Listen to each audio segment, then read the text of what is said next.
Bukod sa flood control projects, may anomalya rin umano sa ilang proyektong health center ng Department of Health.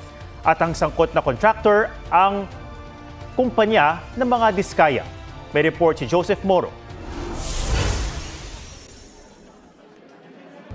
Bayad ang contractor pero hindi tapos ang health center. Ibinunyag yan ni Health Secretary Ted Herbosa sa budget hearing sa Senado. Pinahanap ko rin yung mga contractor na present ni Presidente. May nadiskubre ako, isa na bayaran na pero hindi completed. Itong sinasabi kong nakita ko, 2020. Ang contractor daw ng tinaguriang Walkaway Health Center ang St. Timothy na pagmamayari ng mga diskaya. Hinala ni Herbosa may sabuatan din sa pagitan ng opisyal ng DOH at ng contractor. Kung ang engineer na nag-inspect from our side, binigyan siya ng clean bill na completed, mababayaran siya. Bakit siya nabayaran kung hindi pa completed? Dapat yan progress billing po. Iniuugnay ang mga kumpanyang pag-aari ng mga diskaya sa mga maanumalyang proyekto sa DPWH. Iniimbestigahan pati ang 40 nilang mga luxury vehicle. Kaninang madaling araw, dinala ang 13 nilang luxury vehicle sa Bureau of Customs sa Maynila.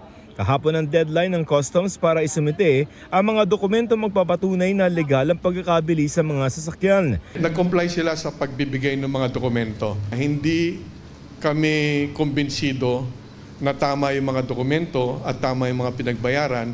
Dahil dito, nag-issue ang Customs ng Warrant of Seizure and Detention. Sabi ng Customs, nasa 100 milyong piso ang halaga ng buwis na hindi nabayaran para sa 13 luxury vehicle. Hinihingan namin ng pahayag ang mga diskaya.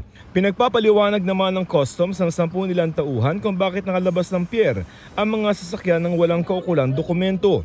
Kanina humarap sa Independent Commission for Infrastructure o ICI si dating DPWH Undersecretary Roberto Bernardo. Sir, comment lang, dinideny ni Senator Escudero yung mga accusations niya. No need to push her. Papalabasin namin yan daw. Pero hindi siya nagsalita ng hinga namin ng reaksyon sa pagtanggi ng mga pinangalanan niya sa Senado na humingi umano sa kanya ng mga komisyon mula sa mga proyekto ng gobyerno. Humarap din sa ICI si DPWH Undersecretary Emil Sadain. Ipinagsasabina na rin ng ICI sina dating House Speaker Representative Martin Romualdez at ang nagbitiw na kongresistang si Saldi Co. Sabi ni ICI Executive Director Attorney Brian Hosaka, maaring isunod na rin ang sabina para kay Senador Mark Villar na nagsilbing Secretary ng Department of Public Works and Highways noong Duterte administration. Ang Justice Department iniimbestigahan na rin si Villar. Mula raw kasi noong panahong umupong DPWH Secretary si Villar, nakakuha ang pinsan niyang buo ng mga kontrata sa infrastructure projects sa baluarte nilang Las Piñas. Because of that prohibited interest, with his cousin being the contractor in Las Piñas. Mga sir, gano'ng karami? 18 billion worth of projects. 18 billion? Billion. 18.5 ang sabi sa report. But we have to flesh it out. Lahat ng klaseng project yan. Whatever, ano man maisip mo, from school buildings to roads to asphalt overlay to revetments. Kasama rin sa investigasyon ng kapatid ni Villar na si Senador Camille Villar at inang si dating Senador Cynthia Villar. They're related interest. Isa lang sila interest nila. Isang relationship lang yan. Diba? Isang family lang yan. You have something to do with the with the way that the money is involved. When you vote for a budget, kasama ka na ron. When you participate in the budgeting process, kasama ka na ron.